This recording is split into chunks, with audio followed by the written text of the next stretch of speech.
Jailer 2 பொறுத்த வரைக்கும் தரமான ஒரு சம்பவத்தை நெல்சன் அவர்கள் கொடுக்க போறாருன்னு இந்த ஸ்டார் காஸ்ட்டை வச்சு ஈஸியாக நம்ம வந்து சொல்லிடலாங்க. ஏன்னா இந்த படத்தில் வந்து ஜெய் பாலையா இவங்க இருக்காங்க. இவங்களோட போர்ஷன் இன்னும் வந்து கம்ப்ளீட்டாக வந்து ஷூட் பண்ணலை. ஸோ இவங்க எப்போ இந்த படத்தோட ஷூட்டிங்கில் வந்து ஜாயின் பண்ண போகிறாங்க அப்படிங்கிறது இப்போ வரைக்கும் யாருக்குமே தெரியாது, சஸ்பென்ஸாகவே இருக்குது. ஆனால் இவங்களோட கேரக்டர் பார்த்தீங்கன்னா உண்மையிலே வந்து ஜெயிலர் முதல் பாகத்தில் பார்த்த மோகன்லால் கேரக்டர் மாதிரி இருக்க போகிறதே கிடையாது. இது உண்மையிலே வந்து செம்ம பவர்ஃபுல்லான ஒரு கேரக்டர் தான் இருக்குன்னு நான் பெருசாக எதிர்பார்க்குறேன். ஏன்னா ஜெய் பாலையா இவங்களுக்கும் சரி, ரஜினி சார் இவங்களுக்கும் சரி கிட்டத்தட்ட வந்து ரொம்ப வருஷம் நட்பு இருக்குது. ஸோ அந்த நட்பின் அடையாளமாக தான் வந்து ஜெய் பாலையா இவங்க இந்த ஜெயிலர் 2 திரைப்படத்தில் நடிக்க போகிறாங்க. ஸோ இவங்களோட போர்ஷன் எப்போ கம்ப்ளீட் ஆக போகுதுன்னு எனக்கு தெரிஞ்சதுக்கப்புறம் நான் உங்ககிட்ட கண்டிப்பாக சொல்கிறேன். அதே சமயம் இவங்க மட்டும் இந்த படத்தில் இல்லை. ஜெயிலர் முதல் பாகத்தில் நாம் எப்படி மோகன்லால் இவங்களோட கேரக்டரை வந்து பிரமிப்பாக பார்த்தோம், அதே மாதிரி இந்த படத்தில் ஜெயிலர் 2லையும் மோகன்லால் இவங்களோட கேரக்டர் ரொம்பவே வந்து கிறிஸ்டல் கிளியராக இருக்க போகுது. ஏன்னா முதல் பாகத்தில் பார்த்தீங்கன்னா சும்மா கொஞ்ச நேரம் தான் வந்திருப்பாப்புல, ஆனால் வந்த நேரம் எல்லாமே வந்து தரமாகவே இருக்கும். ஆனால் இந்த இரண்டாம் பாகத்தில் மோகன்லால் இவங்களோட கேரக்டர் உண்மையிலே வந்து வேற மாதிரி தாங்க நெல்சன் அவர்கள் டிசைன் பண்ணியிருக்காரு. செம்ம பவர்ஃபுல்லான ஒரு கேரக்டராக தான் மோகன்லால் இவங்களை நாம் இந்த படத்தில் எதிர்பார்ப்போம். ஸோ இவங்க மட்டும் கிடையாது, சிவராஜ்குமார், சிவானாவை பொறுத்த வரைக்கும் ஜெயிலர் முதல் பாகத்தில் மிரட்டி விட்டார். ஸோ என்ன கில்லர் லுக்கு இந்த மனுஷன்ட்ட, இவர் பார்த்தாலே போதுங்க அப்படி ஃபயராக இருக்குது. அந்த அளவுக்கு செம்ம டெரரான ஒரு லுக்கில் முதல் பாகத்தை விட இரண்டாம் பாகத்தில் வரப்போகிறாருங்க. ஸோ இவர் மட்டும் கிடையாதுங்க, இன்னும் ஏகப்பட்ட பேர் இந்த படத்தில் வந்து நடிக்க போகிறாங்க. அஃப்கோர்ஸ் ரம்யா கிருஷ்ணன் ஜெயிலர் முதல் பாகத்தில் நம்மளை எப்படி சர்ப்ரைஸ் பண்ணாங்களோ அதை விட பல மடங்கு இரண்டாம் பாகத்தில் நம்மளை வந்து சர்ப்ரைஸ் பண்ண போகிறாங்க. ஸோ அதே சமயம் வந்து மெர்லின், ஸோ முதல் பாகத்தில் சூப்பர் ஸ்டார் ரஜினிகாந்துக்கு மருமகளாக வந்து சைலண்டாக சம்பவம் பண்ணிட்டு போனாங்க. ஆனால் இரண்டாம் பாகத்தில் இவங்களோட கேரக்டரை கொஞ்சம் வந்து வேற மாதிரி வந்து டிசைன் பண்ணியிருக்காரு நெல்சன் அவர்கள். படம் பார்க்குறப்ப மெர்லின் கேரக்டர், அது மெர்னா கேரக்டர் வந்து நமக்கு வந்து செம சர்ப்ரைஸாக தான் இருக்கும். ஸோ இவங்க மட்டும் இந்த படத்தில் இல்லைங்க, ஒரு படி மேலே ஒரு ஸ்டார் காஸ்ட்டை நெல்சன் அவர்கள் இப்போ வந்து லாக் பண்ணியிருக்காருங்க. ஸோ இந்த ஆர்டிஸ்ட்டை பற்றி சொல்லணும்னா இவர் வந்து ஒரு ஆக்டர் மட்டும் கிடையாது, ஒரு டைரக்டரும் கூட. ஸோ இந்நேரம் நீங்கள் கண்டுபிடிச்சிருப்பீங்க, ஹெச்ஏ சூர்யா. ஸோ சூர்யா இவங்களை பொறுத்த வரைக்கும் பார்த்தீங்கன்னா இப்போ வந்து கில்லர்னு ஒரு படத்தோட ஷூட்டிங்கில் இவங்க செம்ம பிஸியாக இருக்காங்க. எஸ்ஏ சூர்யா இவங்களோட ட்ரீம் ப்ராஜெக்ட் தான் இந்த கில்லர். ஸோ இந்த படத்தோட ஷூட்டிங்கை கம்ப்ளீட்டாக முடித்ததுக்கப்புறம் ஜெயிலர் 2 திரைப்படத்தோட ஷூட்டிங்கில் எஸ்ஏ சூர்யா இவங்க கலந்துப்பாங்கன்னு சொல்லப்படுது.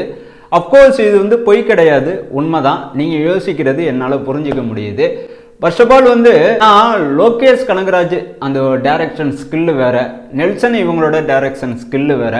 எனக்கு பெருசாக வந்து லோகேஷ் கனகராஜும் நெல்சன் இவங்களையும் வந்து கம்பாரிசன் பண்ணணும் எனக்கு வந்து தோணவே இல்லை.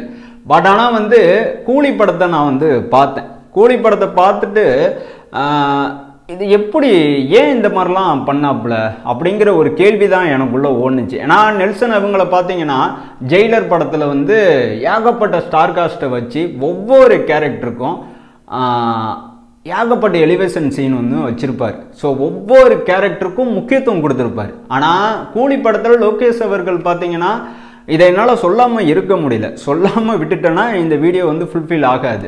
லோகேஷ் அவர்கள் பார்த்தீங்கன்னா நாகார்ஜுனா கேரக்டரை பெருசாக வந்து ஹைப்பை ஏற்றி விட்டார் படம் வரத்துக்கு முன்னாடி. பட் ஆனால் வந்து படம் பார்த்ததுக்கப்புறம் நாகார்ஜுனா கேரக்டர் எங்கேயோ ஒரு இடத்துல வந்து ஸ்டக் ஆகி அப்படி நிற்கிற மாதிரியே இருந்துச்சு.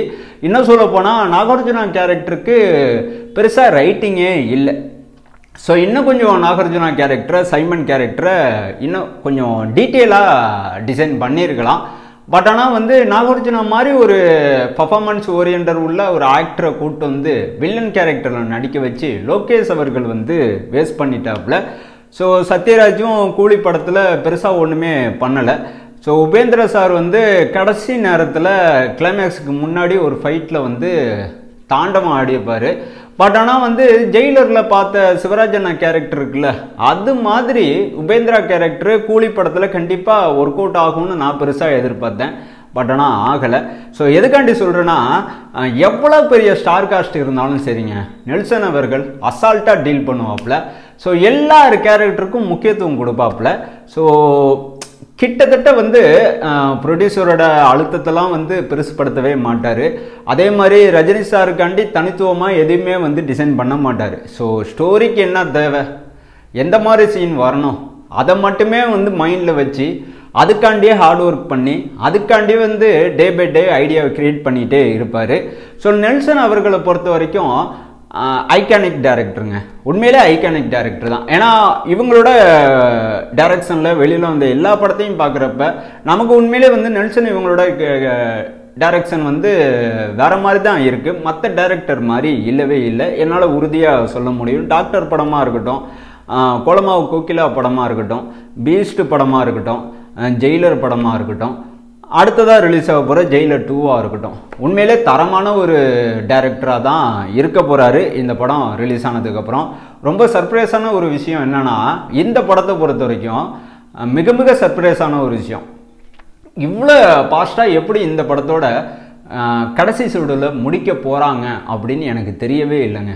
ஏன்னா இப்போ வரைக்கும் நான் என்ன நினச்சிட்டு இருந்தேன்னா, கூலி படத்தோட ஷூட்டிங்கை கம்ப்ளீட்டாக முடிச்சதுக்கப்புறம் ரஜினி சார் வந்து கொஞ்ச நாள் ரெஸ்ட் எடுத்துகிட்டு அதுக்கப்புறம் தான் ஜெயிலர் 2 திரைப்படத்தோட ஷூட்டிங்கில் கலந்துப்பாங்க அப்படின்னு நான் வந்து எதிர்பார்த்தேன். பட் ஆனால் நடந்ததே வேறு. கூலி படத்தோட ஷூட்டிங்கை முடிச்சுட்டு மேக்ஸிமம் வந்து 5 நாள் ரெஸ்ட் எடுத்துகிட்டு அதுக்கப்புறம் வந்து ஜெயிலர் 2 திரைப்படத்தோட ஷூட்டிங்கில் ரஜினி சார் வந்து கலந்துக்கிட்டாங்க. ஸோ அந்த நாள்லேருந்து அந்த நொடியிலேருந்து இப்போ வரைக்கும் பார்த்தீங்கன்னா ஜெயிலர் 2 திரைப்படத்தோட ஷூட்டிங் நான் ஸ்டாப்பாக நடந்துக்கிட்டு இருக்கு. இன்னும் சொல்லப்போனால் இறுதி கட்டத்தை நோக்கி போயிட்டு இருக்குங்க.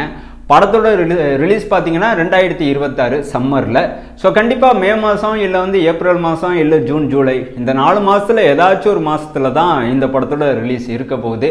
ஐ திங்க் வந்து சன் பிக்சர் கண்டிப்பாக வந்து ஜெயிலர் படத்தை எப்படி வந்து ஆகஸ்ட்டில் ரிலீஸ் பண்ணாங்களோ அதே மாதிரி இந்த படத்தையும் வந்து ஆகஸ்ட்டில் தான் ரிலீஸ் பண்ணுவாங்க நான் பெருசாக எதிர்பார்க்குறேன்.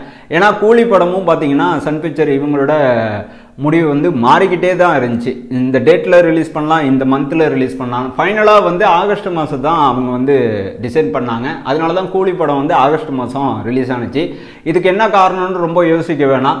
சென்டிமெண்ட்டாக வந்து ஆகஸ்ட் மாதம் இவங்களோட தயாரிப்புலேருந்து வெளியில் வர ஒவ்வொரு படமும் ரிலீஸ் ஆனால் படம் வந்து வசூல் ரீதியாகவும் மக்கள் மத்தியில் நல்ல வரவேற்பும் கிடைக்கும், வசூலும் பிச்சுக்கிட்டு போகணும்னு இவங்க பெருசாக நம்புகிறாங்க. சினிமாவை பொறுத்த வரைக்கும் சென்டிமெண்ட்டுக்கு வேல்யூ அதிகம். ஸோ ஆகஸ்ட் மாதம் சென்டிமெண்ட்டை சன் பிக்சர் வந்து கையில் இன்னமும் வச்சுருக்காங்க. ஸோ அதனால் ஜெயிலர் 2 திரைப்படமும் ஆகஸ்ட் மாதம் தான் ரிலீஸ் ஆகும் 2026. ரொம்ப முக்கியமான ஒரு நடிகர் இந்த படத்தில் வந்து நடிக்க போகிறதா சொல்லிக்கிட்டு இருக்காங்க. இது மட்டும் நடந்துச்சுன்னா பார்த்தீங்கன்னா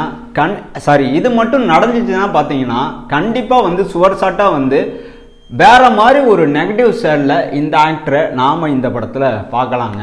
அவர் வேற யாரும் இல்லைங்க, பகத் பாசில் வந்து வேட்டையன் திரைப்படத்தில் பேட்டரின்னு ஒரு கேரக்டரில் வந்து சைலண்டாக சம்பவம் பண்ணிட்டு போயிருப்பார். உண்மையிலே வந்து அவ்வளோ எக்ஸலண்ட்டாக பேட்டரி கேரக்டரை வேட்டையன் திரைப்படத்தில் பகத் பாசில் அவர்கள் வந்து பண்ணியிருப்பாங்க. ஸோ இவங்களோட நடிப்பில் வந்து மாரிசன் திரைப்படம் கூட ரிலீஸ் ஆனிச்சு. சட்டிலான ஒரு ஆக்டர், யூகோ இல்லாத ஒரு ஆக்டர், யதார்த்தமான ஒரு ஆக்டர்.